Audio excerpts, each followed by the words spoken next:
Hello mga kababayan, isang mapagpalang araw sa ating lahat. Gawa po tayo ng isang reaction video, at ito ay mapanood ng buo sa YouTube channel ni Pugong Be a Hero, habang sila ay huminto sa isang lugar sa sitio Tapak para puntahan nila si Mia.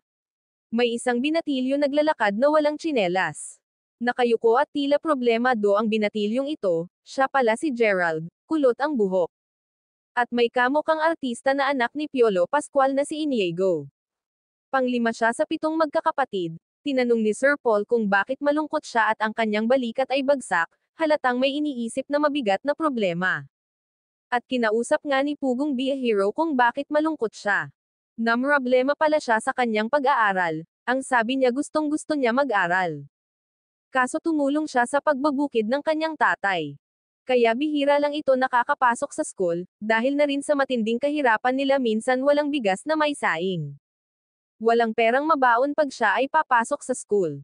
At sabi pa niya minsan, uuwi siya sa kanilang bahay, walang madatnan na pagkain at papasok ulit na hindi kumakain.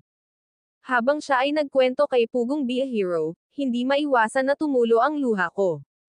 Dahil dama ko ang hirap na dinanas nila, gusto ni Gerald, makapagtapos ng kanyang pag-aaral. Pero tila pangarap na kailanman ay hindi matutupad dahil sa estado ng kanilang pamumuhay. Ang ama ni Gerald, ay isang magsasaka, ang kanyang ina tumutulong din sa pagbabukid.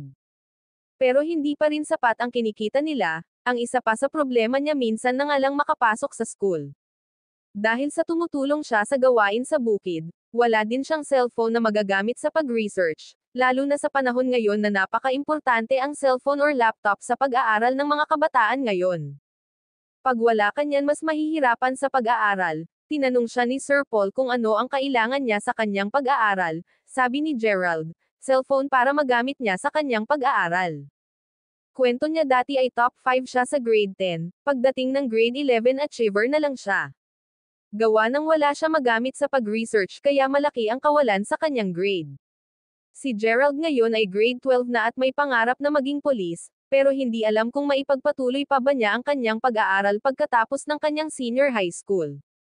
Mabait na anak si Gerald, habang tinatanong ni Sir Paul kung sakali hindi niya matapos ang kanyang grade 12, ano ang kanyang gagawin, siya ba ay mag-asawa na? Ang sagot niya ay wala pa sa kanyang isip ang pag-aasawa. Kung sakaling hindi niya maituloy ang pag-aaral, tutulong daw siya sa kanyang magulang, bagay na maraming humanga sa kanya. At binigyan ito ng challenge ni Pugong Be a Hero, na bigyan siya ng mataas na grado, pagbutihin ang pag-aaral. Pag nakita ni Sir Paul na talagang porkagide siya sa kanyang pag-aaral. At bilang handa na rin yan kay Gerald sa kanyang pagka-college na kaya nang niya. Baka daw pagdating sa panahon tapos hindi niya pala kaya. Kaya tama po ang gagawin ni Pugong Be a Hero, hindi biro magpaaral lalo pag college na, at hindi rin madaling kumita ng pera kaya dapat siguraduhin ang mga kukunin na scholar ng PB team, at sabi ni Gerald kakayanin niya para sa pangarap niya para sa pamilya, kahit hindi uuwi pag naroon na sa Manila mag-aral, hope na magkaroon din siya ng sponsor para tuloy-tuloy ang pag-aaral ni Gerald. Maraming salamat sa panonood mga kababayan. God bless everyone.